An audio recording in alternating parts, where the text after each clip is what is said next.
Bendiciones, amadas. Muchas mujeres nos han escrito preguntando cómo pueden saber si fue la voluntad de Dios que se casaran con su esposo. Se preguntan si tal vez escogieron mal y ahora están pagando las consecuencias. Se preguntan si tal vez Dios tenía o tiene a alguien más para ellas debido a la situación actual que viven en sus hogares. Recordemos que para nosotras las hijas de Dios, la Escritura es nuestro manual de vida.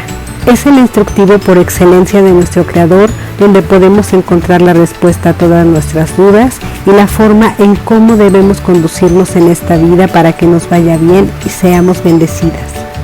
Por supuesto, para aquellas mujeres que se encuentran ya en el camino del Señor, que son solteras, el Todopoderoso ordena que no se unan en yugo desigual con una persona que no cree en Él.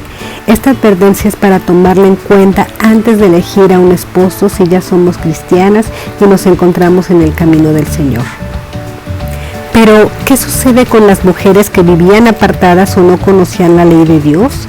¿Qué sucede con las mujeres que conocieron a Cristo después de haberse casado?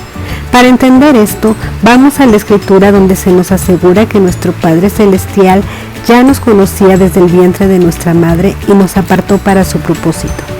Se nos asegura que actualmente nosotras nos encontramos en su camino, no por mérito propio, ni porque fuimos nosotras quienes decidimos buscarle, sino porque Él, en su misericordia, nos había elegido y decidió acercarse a nosotras para darnos vida eterna.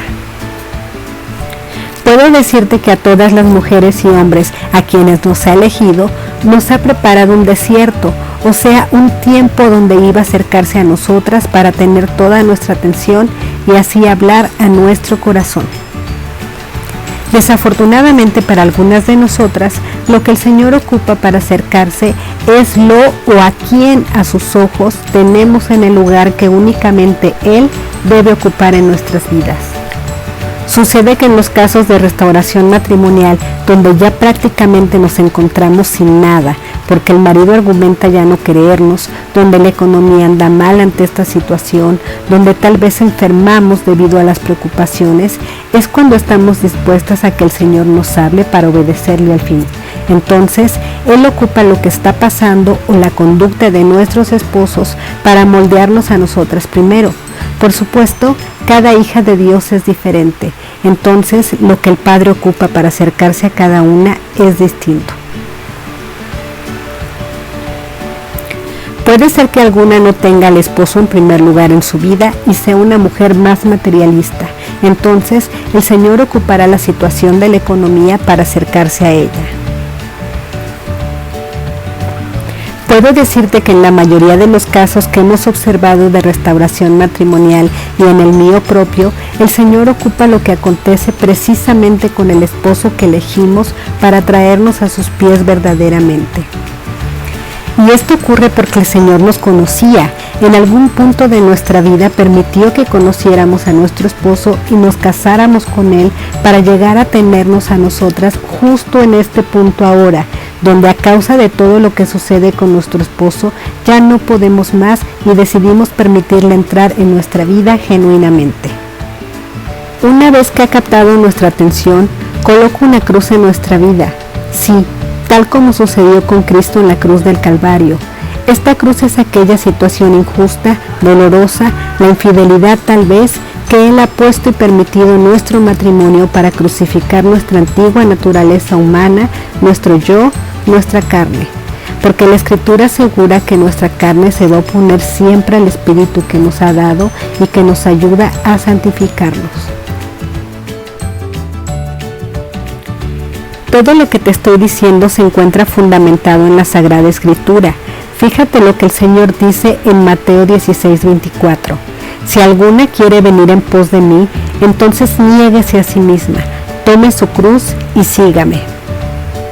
Esta es una revelación poderosa para nosotras las hijas de Dios, puesto que tomar nuestra cruz significa que al igual que Cristo venció al soportar aquello que el Padre había permitido en su vida terrenal para cumplir su propósito, nosotras también venceremos si nos crucificamos juntamente con Él, tomando la cruz que le ha permitido en nuestra vida sin darnos por vencidas, pues sabemos que obtendremos la victoria también. Todas aquellas que alegamos ser hijas y siervas de Dios, con Cristo estamos juntamente crucificadas y seremos victoriosas como Él lo es, porque Él es quien vive dentro de nosotras. ¿Te das cuenta entonces que el Señor ya tenía un plan trazado para tu vida desde que naciste? Que nada de lo que ha pasado ha sido una casualidad, que Él te llevó por el rumbo que quiso para traerte junto a Él y darte vida eterna porque te eligió. ¿Qué sucede con las mujeres que ignoran la cruz que Dios pone en sus vidas para que se crucifiquen? Con aquellas que no desean padecer como Cristo, con quienes piensan que estando en el Señor no tienen por qué sufrir. Simplemente ignoran la palabra de Dios o no la conocen, pues la Escritura habla ampliamente del sufrimiento y de que es necesario padecer para probar nuestra fe, para santificarnos y sobre todo para restaurarnos. Vayamos a algunas de estas citas. Primera de Pedro 4:1. Por tanto, ya que Cristo sufrió en el cuerpo, asuman también ustedes la misma actitud. Primera de Pedro 3:14. Dichosos si sufren por causa de la justicia. Romanos 8:18. En nada se comparan los sufrimientos actuales con la gloria que habrá de revelarse en nosotros. Filipenses 1:29. Porque a ustedes se les ha concedido no solo creer en Cristo, sino también sufrir por Él. ¿Te das cuenta? El Señor no miente. Es necesario tomar nuestra cruz y soportar el dolor en Él. Quienes no conocen esto caen presas de espíritus engañadores, quienes traen toda una serie de argumentos para que dejen, ignoren o duden acerca de la cruz que el Señor ha permitido en sus vidas, o sea, el contentarse con su situación matrimonial y soportarla. Hay muchos espíritus engañadores que desean que no tomemos nuestra cruz y sigamos el ejemplo de Cristo. Uno de ellos es el espíritu de error, del que predicó el apóstol Pablo ampliamente. Te dejo en la descripción las citas para que lo leas en tu Biblia. Podemos darnos cuenta de que estos espíritus están queriendo estorbar el propósito de restauración personal y matrimonial que el Todopoderoso tiene sobre nuestras vidas por comentarios como estos, que nos invitan a desistir, a dudar y a poner nuestra confianza en nuestras propias fuerzas y no en el Señor. Ya divórciate, el Señor quiere que seas feliz. No tienes que soportar a tu esposo, déjalo y búscate otro mejor. Habla con tu esposo, confróntalo, pon límites, no te dejes. Fíjate, Jesucristo siendo todopoderoso no se quejó, soportó. Pudo haber acabado con todos aquellos que le hacían daño en esos momentos. Pudo haber evitado pasar el Calvario y morir crucificado. Pero él sabía que debía padecer para lograr los propósitos del Padre, en este caso, morir por la paga de nuestros pecados, y fue así como venció. Ahora él, a cada hijo suyo le exige lo mismo.